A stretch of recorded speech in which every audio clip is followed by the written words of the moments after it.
We've all experienced those moments where our minds spiral out of control, where a simple mistake at work suddenly becomes visions of career ruin, or where we inexplicably undermine our own success just as we're about to achieve it.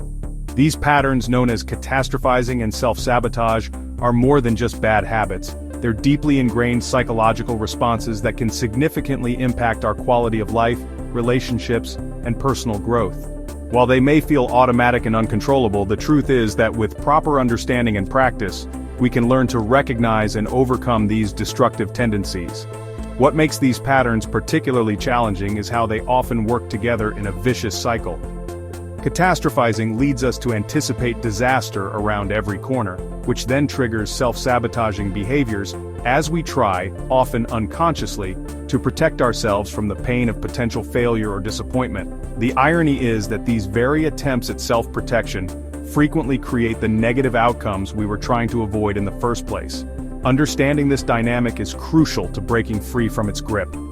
In this comprehensive exploration, we'll delve deep into both phenomena, examining their roots, their psychological mechanisms, and most importantly, practical strategies for overcoming them. Whether you've struggled with these patterns for years, or are just beginning to notice their influence in your life, this guide will provide you with the knowledge and tools needed to cultivate healthier thought patterns and behaviors that support, rather than undermine, your well-being and success. Catastrophizing is a cognitive distortion where the mind automatically jumps to the worst possible conclusion about any given situation, no matter how unlikely that outcome might be. It's kind of like having a mental magnifying glass that only focuses on and amplifies potential threats while filtering out all evidence to the contrary. For instance, if you experience a minor physical symptom, you might immediately conclude you have a serious illness, or if your partner seems slightly distant, you might assume the relationship is ending. This thinking pattern creates a constant state of heightened anxiety and distress. What distinguishes catastrophizing from normal concern is its extreme and irrational nature. While it's reasonable to consider potential negative outcomes when making decisions, catastrophizing skips over all the more probable scenarios and goes straight to the most disastrous possibility. The mind creates elaborate narratives of doom that feel completely real in the moment, complete with imagined consequences and emotional fallout. This isn't just being pessimistic, it's a specific type of distorted thinking that can have serious consequences for mental health and decision-making.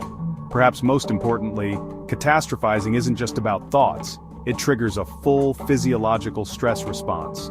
When we catastrophize, our bodies react as if the imagined disaster is actually happening, releasing stress hormones, increasing heart rate, and preparing for fight or flight. This means we're not just mentally imagining worst-case scenarios, we're physically experiencing the stress of them as if they were real. Understanding this mind-body connection is crucial for learning how to interrupt and change this pattern. From an evolutionary perspective, catastrophizing may have served an important survival function. Our ancestors who were more alert to potential dangers were more likely to survive and pass on their genes. In modern times, however, this tendency often does more harm than good. While it might have helped our ancestors avoid predators, today it more commonly leads to unnecessary stress about situations that pose no real threat to our survival. This mismatch between our evolutionary wiring and modern life helps explain why so many people struggle with anxiety and catastrophic thinking. Psychological research suggests that catastrophizing often develops as a learned behavior, frequently rooted in early life experiences.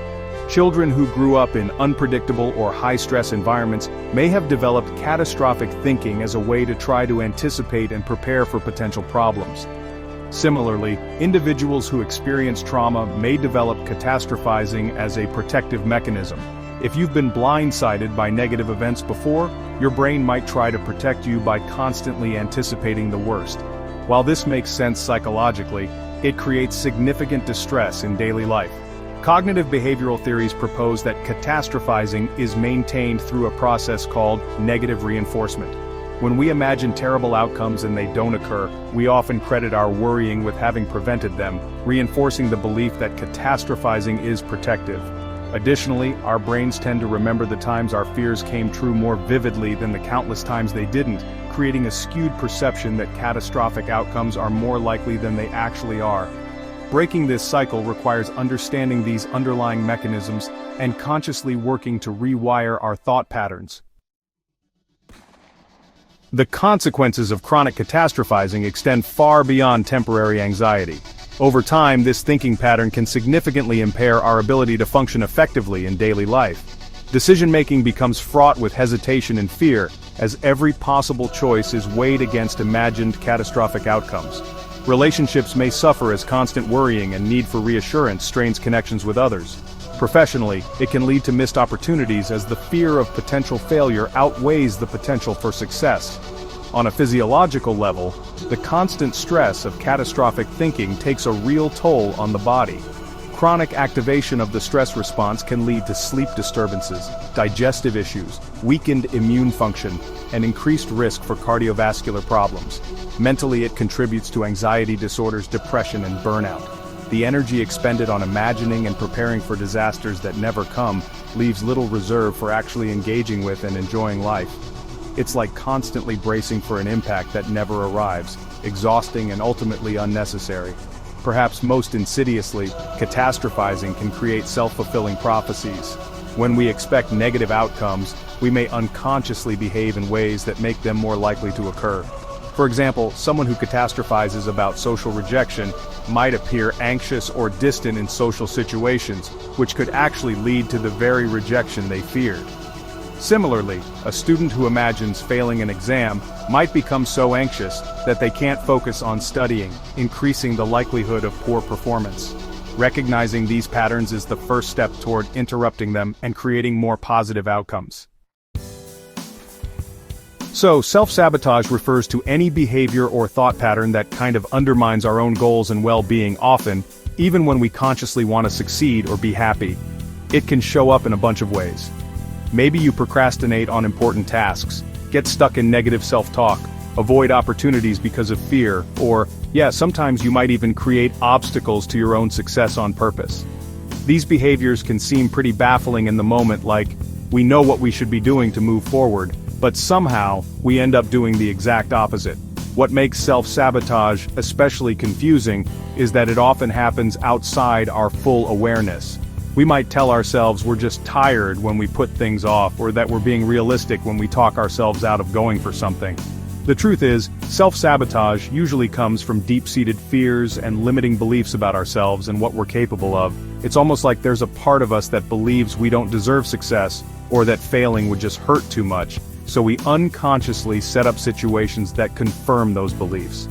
Self-sabotage can also act as a kind of psychological protection.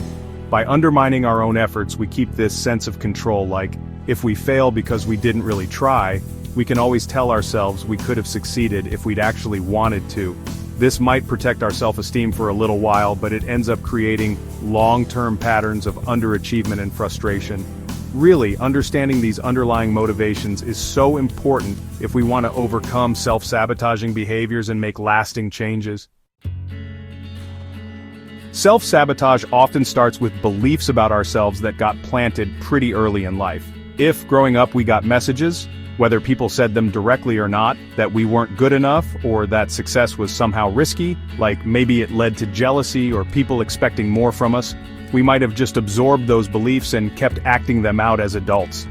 These unconscious beliefs kind of create a comfort zone of familiar outcomes, even when those outcomes aren't great. So, stepping outside that zone, even if it's for something positive, can actually feel kind of scary to our subconscious mind.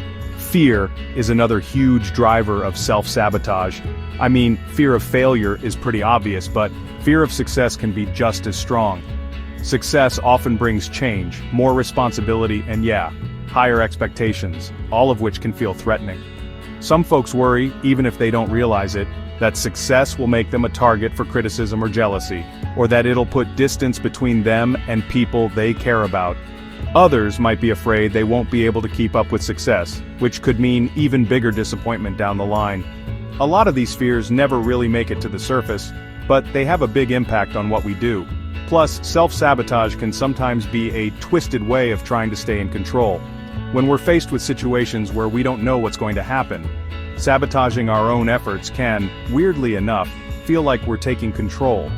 We're choosing to fail instead of risking an unpredictable success. This is especially common with perfectionists, who might rather not try at all than risk doing something less than perfectly. Recognizing these hidden motivations is key to really tackling self-sabotage, instead of just dealing with the symptoms. Catastrophizing and self-sabotage are, honestly, really intertwined psychological patterns that tend to feed off each other in a kind of vicious cycle. When we catastrophize, we imagine the worst-case scenarios, and that can trigger self-sabotaging behaviors as a way to avoid those imagined disasters.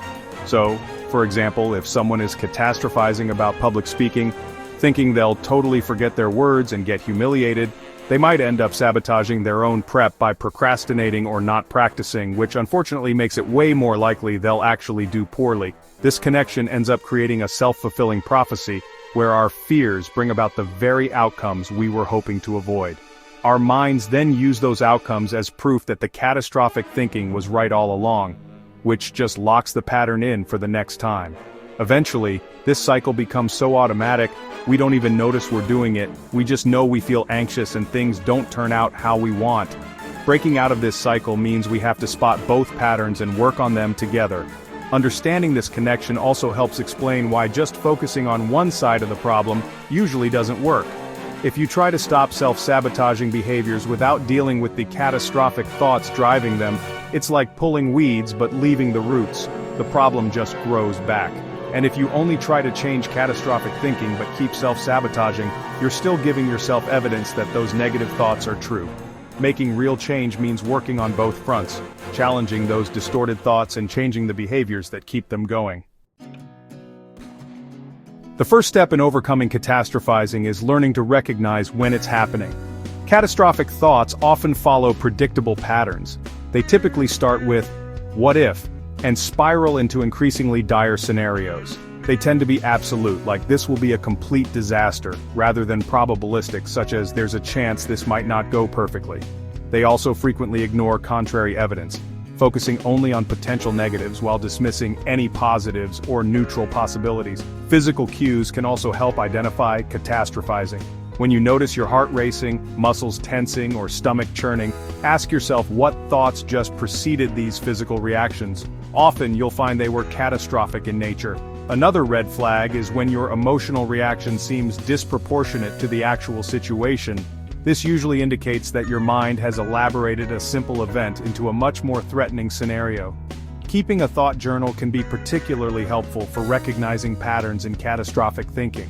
When you notice anxiety spiking, write down first, the triggering event, second, your immediate thoughts about it, and third, the emotions and physical sensations that followed. Over time, you'll start to see patterns emerge, certain triggers, thought sequences, or themes that your mind tends to catastrophize about. This awareness creates the foundation for changing these patterns. Once you've learned to recognize catastrophic thoughts, the next step is challenging and reframing them. Cognitive restructuring is a powerful technique that involves examining the evidence for and against your catastrophic predictions. Ask yourself, how likely is this worst-case scenario really? What's the actual evidence supporting it? What alternative, more balanced explanations might exist? This isn't about forced positivity, but about developing a more realistic perspective. Another effective strategy is to decatastrophize by following your fears to their logical conclusion. If your catastrophic thought is, "I'll fail this exam and ruin my future," ask yourself, even if I did poorly on this exam, what would actually happen? Would it really ruin my entire future, or would there be options to recover? How have I handled setbacks in the past? This helps put imagined disasters in perspective and reminds you of your resilience. Developing balanced statements can also help rewire catastrophic thinking.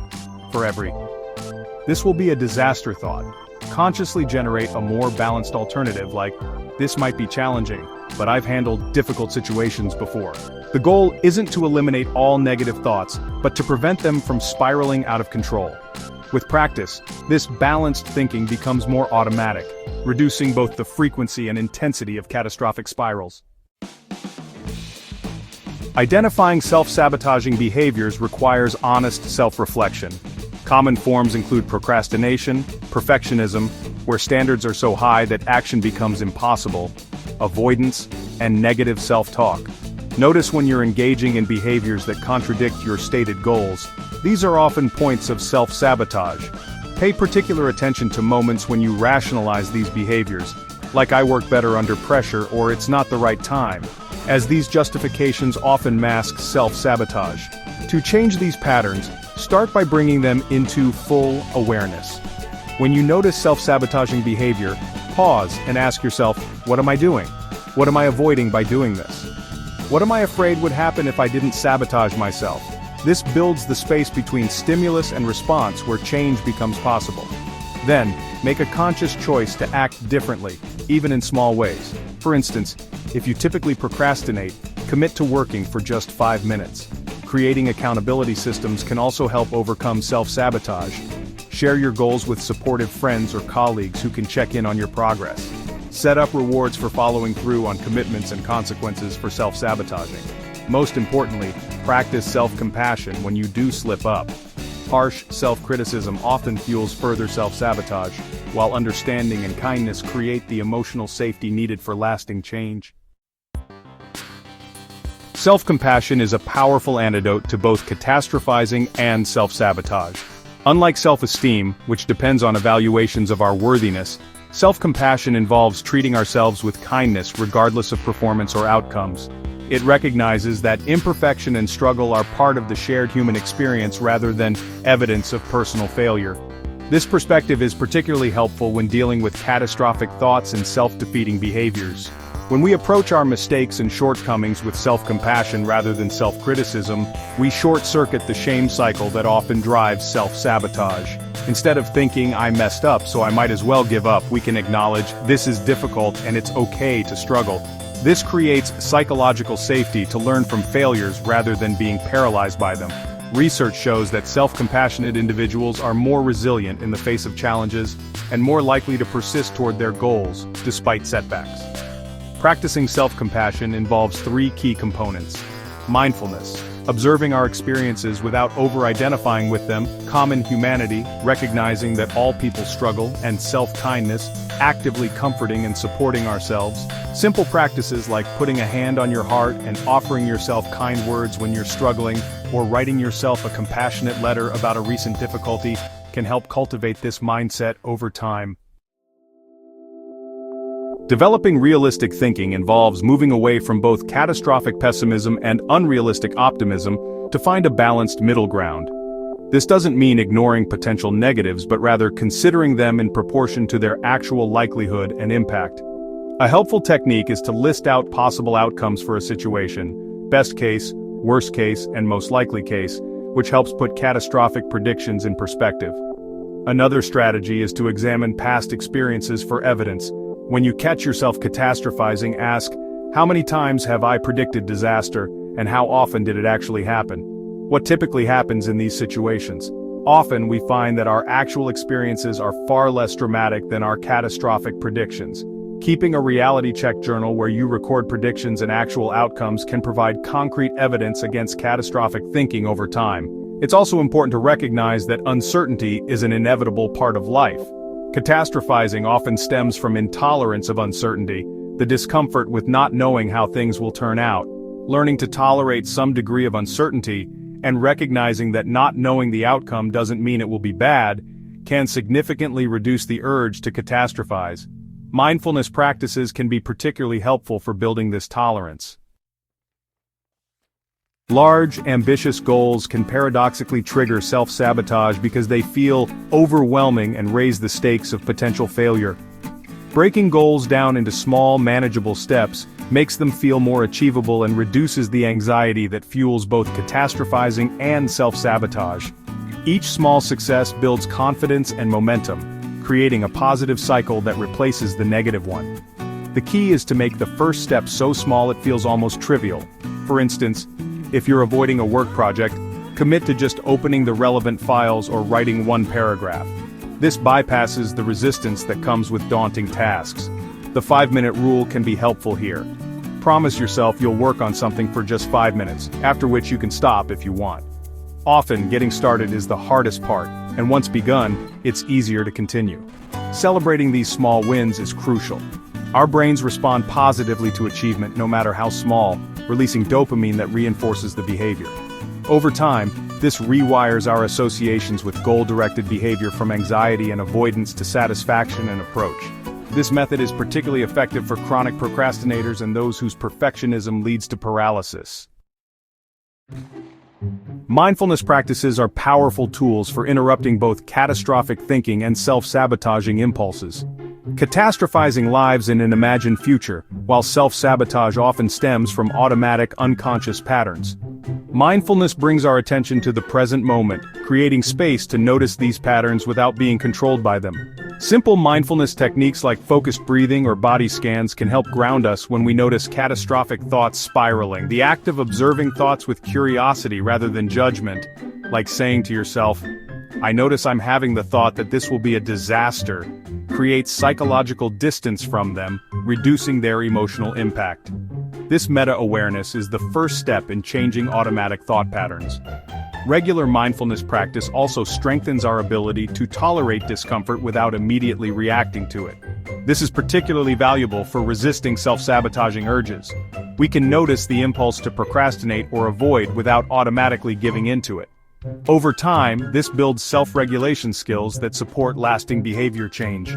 Even just a few minutes of daily mindfulness practice can yield noticeable benefits.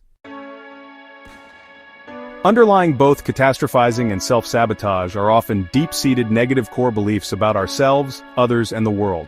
Common examples include, "I'm not good enough," "the world is dangerous," or "I can't handle difficulty." These beliefs, usually formed in childhood, color how we interpret events and often operate outside conscious awareness. Identifying these core beliefs is an important step in lasting change. Notice recurring themes in your catastrophic thoughts or self-sabotaging behaviors. They often point to underlying beliefs. Journaling about times when you felt particularly anxious or self-defeating can help uncover these patterns. Once identified, examine the evidence for and against these beliefs. You'll often find they're outdated or exaggerated generalizations. Developing new, more balanced core beliefs is a gradual process that involves both cognitive work, like challenging the old beliefs, and behavioral experiments, such as acting as if the new beliefs are true to gather evidence for them. For example, someone who believes "I'm incompetent" might intentionally take on small challenges and note their successes to build a more accurate self-assessment. Therapy can be particularly helpful for this deeper work. Changing deep-seated patterns like catastrophizing and self-sabotage is challenging work that doesn't need to be done alone. Professional support from a therapist, particularly one trained in cognitive behavioral therapy, can provide guidance, accountability, and evidence-based techniques tailored to your specific needs. Therapy offers a safe space to explore the roots of these patterns and develop personalized strategies for change. Support groups can also be valuable, as they provide normalization, like realizing, "I'm not the only one who struggles with this," and practical wisdom from others who've faced similar challenges. Even informal support from understanding friends or family members can make a difference. Simply having someone to check in with about your progress or offer perspective when you're spiraling can be incredibly helpful. When seeking support, it's important to find the right fit. Different approaches work for different people. Some may benefit more from cognitive therapies, others from mindfulness-based approaches or psychodynamic work. Don't hesitate to try different options until you find what works for you. Remember that asking for help isn't a sign of weakness, but a strategic step toward positive change. Perfectionism is a common fuel for both catastrophizing, like "if it's not perfect, it will be terrible," and self-sabotage, such as "if I can't do it perfectly, I won't do it at all." Learning to embrace good enough rather than demanding flawlessness can really help reduce these patterns. This doesn't mean abandoning standards, but rather making them realistic and flexible. Practice intentionally doing things imperfectly as an exercise in building tolerance. You might leave small errors uncorrected, share work before it feels completely ready, or try new activities where you're, guaranteed to be unskilled at first. Notice that the feared consequences of imperfection rarely materialize, or if they do, they're much more manageable than you anticipated. This gives you powerful evidence against catastrophic predictions about imperfection. Reframing mistakes as learning opportunities rather than failures also helps. Ask yourself, what can I learn from this? How might this help me grow? This kind of shift moves your focus from judgment to curiosity, creating a more supportive environment for experimentation and progress. Over time, this reduces the fear that drives both catastrophizing and self-sabotage. In our focus on problems and goals, we often overlook progress, which just reinforces feelings of inadequacy and fuels self-sabotage. Making a conscious practice of recognizing and celebrating progress, no matter how small, builds motivation and reinforces positive changes.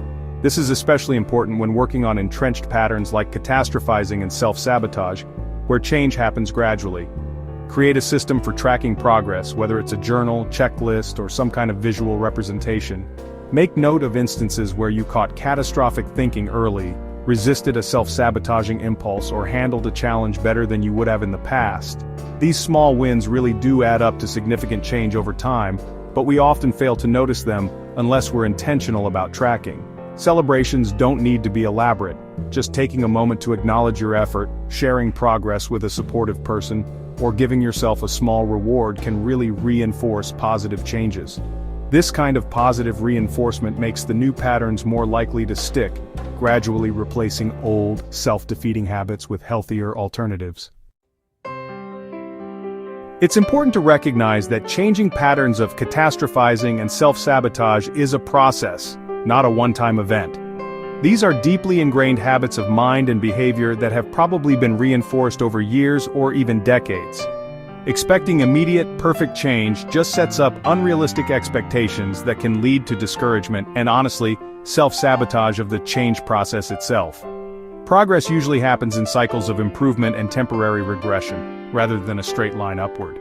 When you notice old patterns resurfacing, instead of interpreting this as failure, like, "I'll never change," view it as a normal part of the process. This is challenging, but I'm learning. Each time you recognize and correct a catastrophic thought or resist a self-sabotaging impulse, you're strengthening new neural pathways that will make these responses more automatic over time. Developing patience and persistence is key here. Think of yourself as building new mental muscles. Just as physical muscles require consistent exercise over time to grow strong, new psychological patterns require repeated practice. Celebrate the increasing frequency of healthier responses rather than expecting perfection. With time and consistent effort, the new patterns will become your default way of operating. As we come to the end of this exploration, it's important to recognize that overcoming catastrophizing and self-sabotage isn't about eliminating all negative thoughts or never facing challenges again. Instead, it's about developing a more balanced, compassionate relationship with yourself and your experiences. It's about realizing that while you can't always control your initial thoughts, you can choose how you respond to them. The journey toward change is itself an opportunity for growth.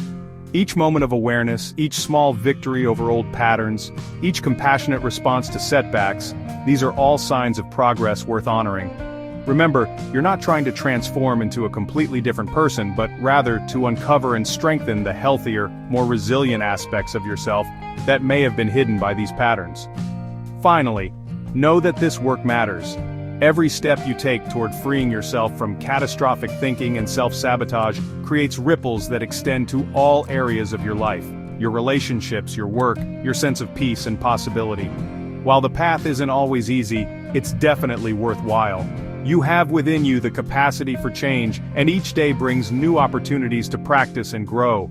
Be patient with yourself, celebrate your courage in taking on this work, and trust in your ability to create meaningful, lasting change.